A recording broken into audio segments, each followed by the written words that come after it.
Hello everyone, आज हम लेंगे फिर से इस वीडियो में पार्ट 3 परागण, निषेचन तथा भ्रूण पोष व भ्रूण का परिवर्धन। देखिए, पिछले हमारे लेक्चर में हमने परागण पढ़ा था। इस लेक्चर में हम पढ़ रहे हैं निषेचन, परंतु परागण का अपना एक टॉपिक रह गया था। उस टॉपिक को पूरा, हालांकि वो बड़ा ही इजी टॉपिक है, परंतु उसको हम पूरा करेंगे। एक टॉपिक हमारा रहा था मेथड्स ऑफ क्रॉस पॉलिनेशन। हमारे पास रह गया था मेथड्स, यानी कि परागण की विधियां, पर परागण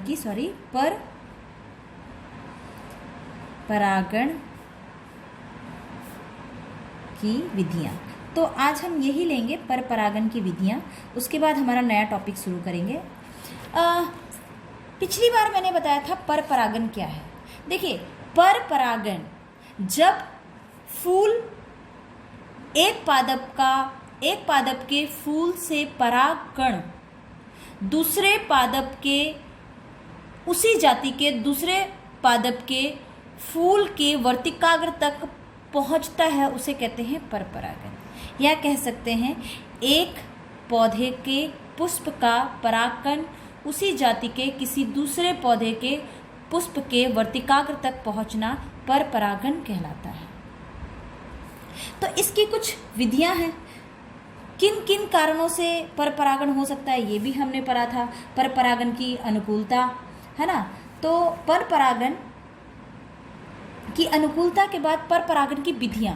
पर परागण देखिए कई तरीके से हो सकता है। हवा से होता है, पानी से होता है ना, कीटों द्वारा होता है, पंछियों द्वारा होता है, जानवरों द्वारा होता है, चमगादड़ों द्वारा होता है। तो ये इनके क्या हैं, विभिन्न विधियां। तो इन्हीं विधियों के बारे में मैं थोड़ा आपको विस्तार से बता दूं। पहला है अपने पास पर परागण वायु द्वारा। किसके द्वारा? वायु परागण। दूसरा है हमारे पास जल परागण।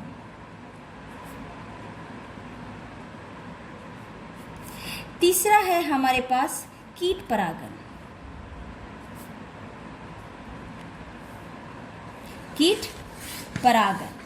चौथा है हमारे पास पंछी परागण।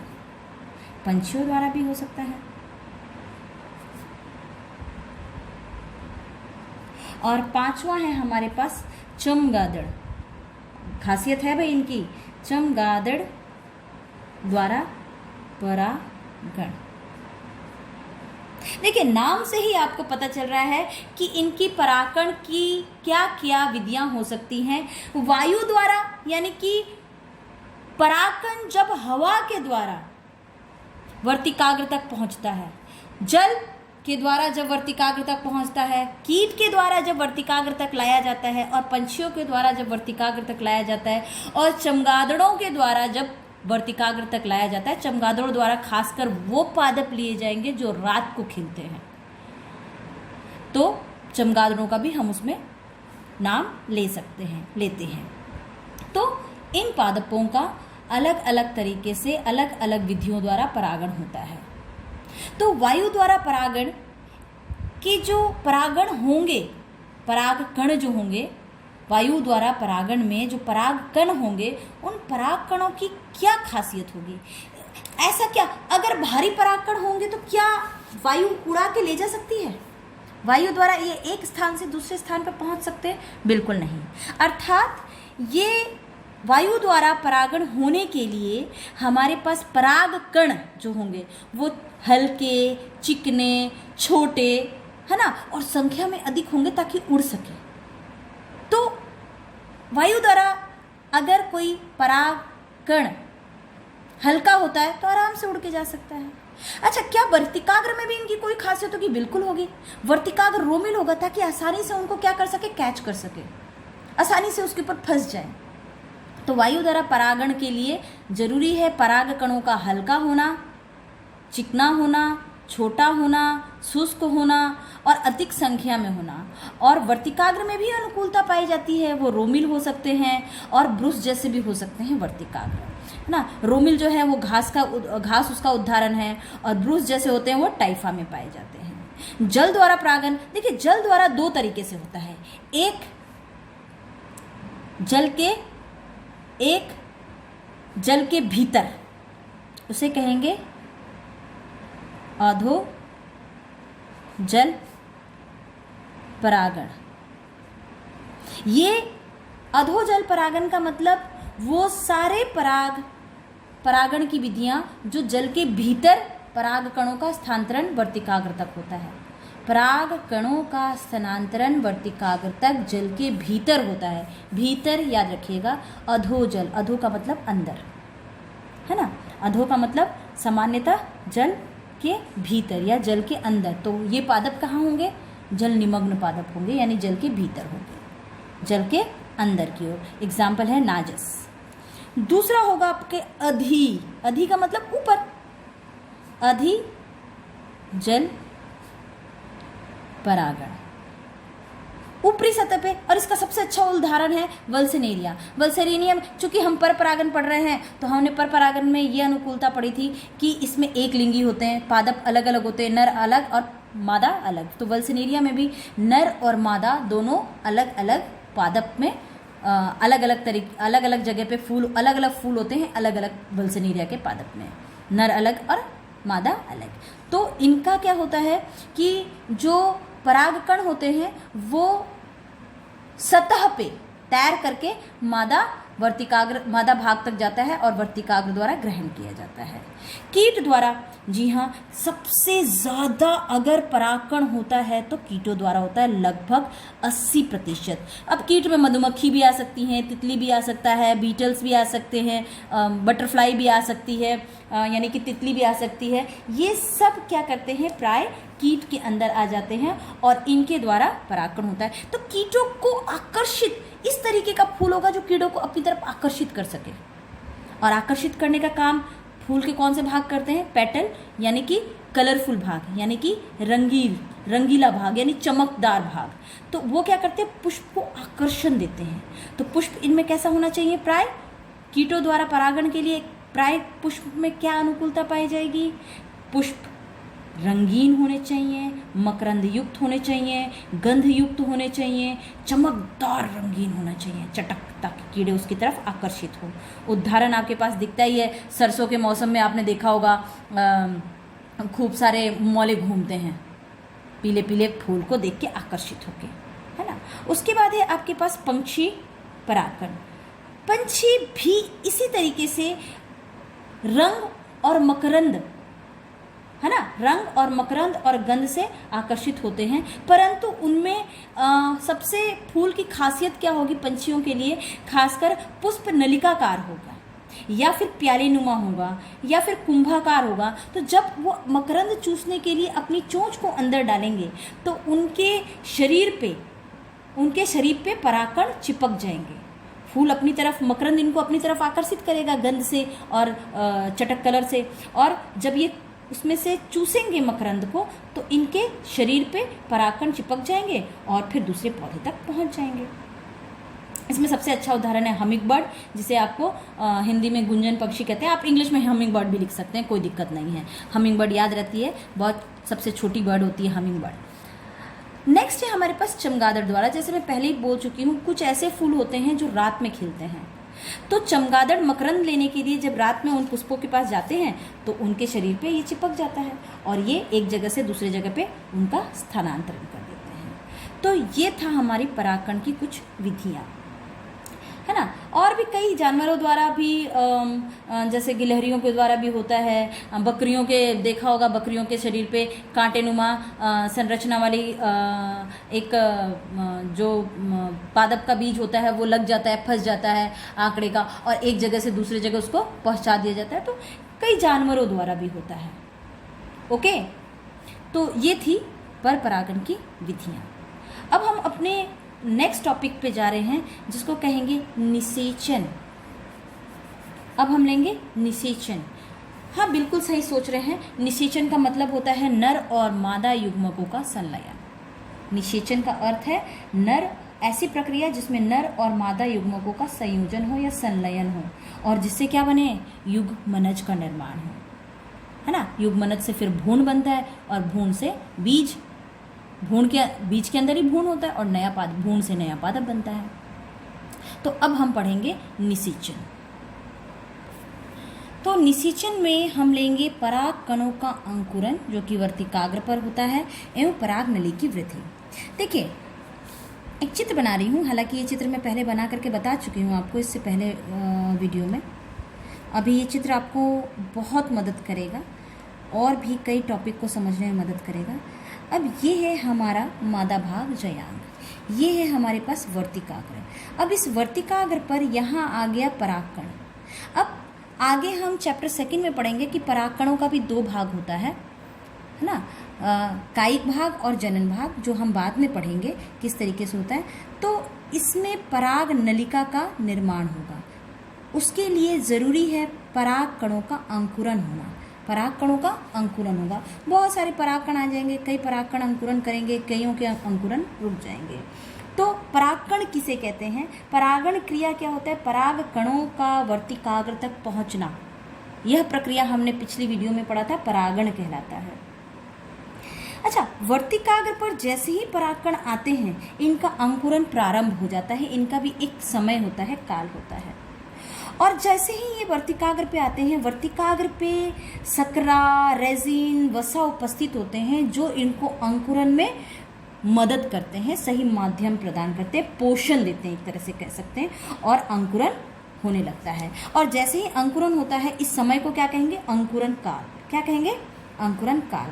असल में जो हमारा बीज होता है, या कह सकते हैं जो परागकण होता है, परागकण में अंकुरन के समय एक जनन छिद्र से अंतःचोल परागनली के रूप में निकलकर वर्तिकाग्र में प्रवेश कर जाता है ना। ये देखिए, इस तरीके का मैंने बताया है आपको, है ना। प्राय एक परागकण पर एक परागकण प्राय एक परागनली का ही निर्माण करती है, और उसे कहते हैं एक नलिकीय। लेकिन कभी कभी क्या होता है, एक से अधिक परागनली का भी निर्माण हो जाता है, उसे कहते हैं बहुनलिकीय। उदाहरण इसके लिए है मालवेसी कुल के पादप, है ना, मालवेसी कुल के पादप। ये यहाँ से हमने पढ़ा था अपना ये बीजांड भ्रूणकोश, ये बीजांड काय। बीजांड काय के अंदर हमने कुछ इस तरीके की संरचना बनाई थी। इसके बाद हमने चेलेजल भाग बनाया था, चेलेजल भाग बनाया था इस तरीके की, देख लीजिए। ये आपको मैंने कहा था कि अच्छे से पढ़ लीजिएगा, आपने उम्मीद है कि पढ़ लिया होगा। मैंने इसको क्या बताया था, इस छिद्र को क्या नाम दिया था, आपको कुछ याद आया? इस छिद्र को इंग्लिश में कहते हैं माइक्रोपाइल और हिंदी में कहते हैं बीजांड द्वार। तो यहाँ से जो ये पराग नली का निर्माण होगा, ये बीजांड द्वार द्वारा कहाँ घुसेंगे? अंदर। बीजांड द्वार द्वारा अंदर की तरफ घुसेंगे, ये बीजांड द्वार द्वारा अंदर की तरफ घुसेंगे, है ना। और यहाँ से 2 नर युग्मक आएंगे और नर युग्मक से निषेचन होगा, जिसको हम आगे पढ़ेंगे। ओके, तो पराग कणों का अंकुरन और पराग नली में सिर्फ इतना ही है आपके कि एक नली युक्त अगर एक पराग नली का निर्माण होता है, जो कहते हैं उसे एक पराग नलिकीय कहते हैं, और एक से अधिक कभी हो जाता है पराग नली का निर्माण, उसे कहते हैं बहुनलिकीय। अच्छा, ये पराग नली में का लंबाई सब में समान होता है? नहीं, सब में अलग अलग होता है। जैसे मक्के में इसकी लंबाई होती है 450 मिलीमीटर। ओके, तो अब हम ले रहे हैं कि ये जो पराग नली का निर्माण हुआ है, इस पराग नली का बीजांड में, है ना, बीजांड द्वार द्वारा बीजांड में प्रवेश करने के आधार पर भी इनको 3 भागों में बांटा है। कितने भागों में? 3 भागों में बांटा है। तो अब हम ले रहे हैं आपका नेक्स्ट पराग नली का बीजांड में प्रवेश। पराग नली का बीजांड में प्रवेश। तो पराग नलिका का बीजांड में प्रवेश 3 तरीके से होता है। एक बीजांड द्वार द्वारा हो सकता है, दूसरा निभागी प्रवेश द्वारा, और तीसरा अध्यावरणी। ये हम तीनों भाग पढ़ चुके हैं।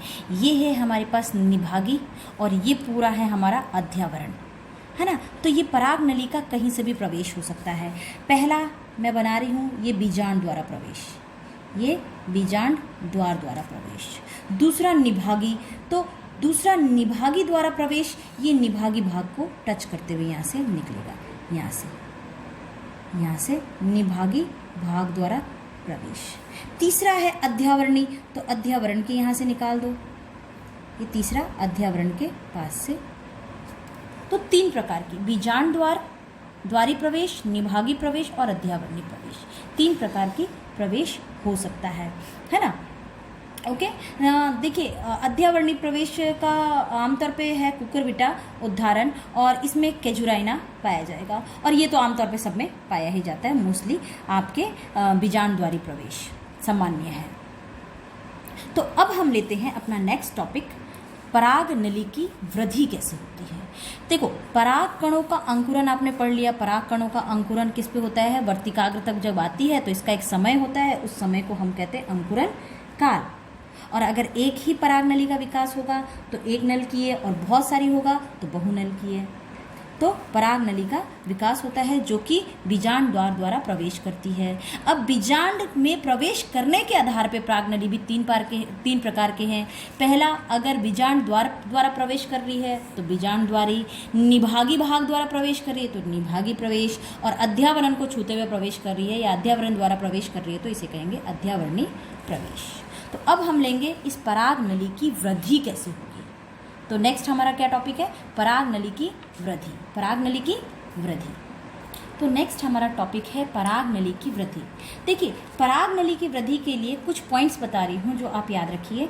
देखिए, पराग नली खोखली भी होती है कुछ में, जैसे कि लीलियम कुल के जितने पादप होंगे उनकी खोखली होती है। अब पराग नली ठोस प्रकार की भी होती है ना, बंद और ठोस प्रकार की होती है। तो चलो, खोखली होगी तो उसमें तो पराग नलिका आराम से विकसित हो जाएगी, लेकिन जब ठोस होगी तो उसके अंदर कैसे विकसित होगी? मान लीजिए, एक उदाहरण दे रही हूँ सामान्य जीवन में, आप मिट्टी के अंदर अगर पौधा को जड़ लगाते हैं तो क्या करते हैं? मिट्टी को खड्डा खोदते हैं, खड्डा खोद के अंदर लगाते हैं।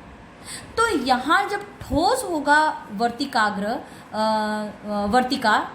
वर्तिकाग्र से निकलने वाली वर्तिका, यहाँ देखिए ये है अपने पास वर्तिकाग्र और ये है वर्तिका, ये है वर्तिका। तो वर्तिका अगर ठोस होगी तो आप मुझे बताइए इसके अंदर किस तरीके से पराग नली का विकास होगा। इसको थोड़ा बहुत इसमें से उत्तकों को नष्ट तो करना पड़ेगा, तो उन उत्तकों को नष्ट करके जगह कौन बनाता है? वर्तिकाग्र जब ठोस प्रकार की होगी तो यहाँ के उत्तकों को नष्ट करके पराग नली के लिए जगह कौन बनाता है? तो उसके लिए एक एंजाइम है, उस एंजाइम का नाम है पेक्टिनेज एंजाइम। कौन सी? ये पूछा जाता है एग्जाम में, पेक्टिनेज एंजाइम। इसको खोखला बनाती है, बीज के उत्तकों को नष्ट करके एक मार्ग बनाती है ताकि आराम से ये आगे से आगे वृद्धि कर सके। कौन? पराग नली। ओके, मुख्यतः पराग नली